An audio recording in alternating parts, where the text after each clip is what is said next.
Hello，我係丁翠兒。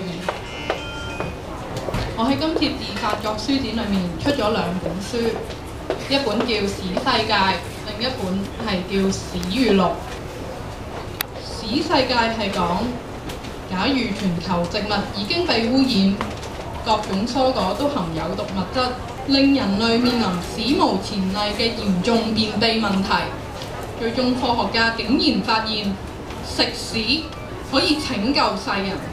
究竟喺食屎嘅世界裏面，人類係點樣生活嘅呢？又有啲咩比食屎更荒謬嘅事情發生呢？中國設有毒假大便，衛生當局勒令下架。香港8間大專院校開設史科，讀史片成為所有學生最熱門嘅科目。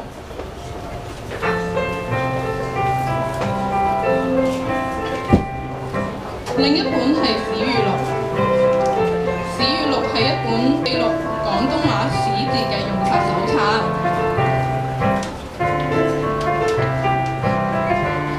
大家估下呢個係乜嘢？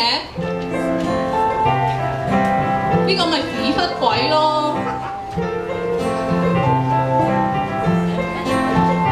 呢個呢？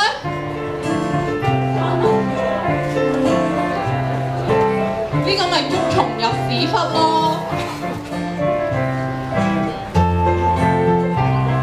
呢個又係咩呢？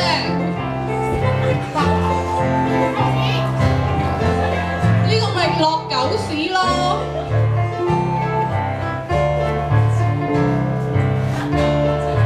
大家又知唔知呢個係咩呢？呢個咪食咗屎咯！呢個呢？你屎忽痕唔痕啊？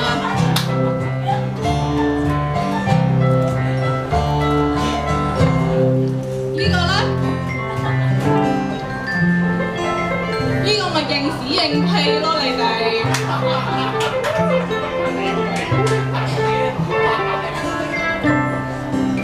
有關屎嘅句子又點止咁少啊？想知點解？快啲睇下呢本《史世界》同埋《史語錄》啦！多謝。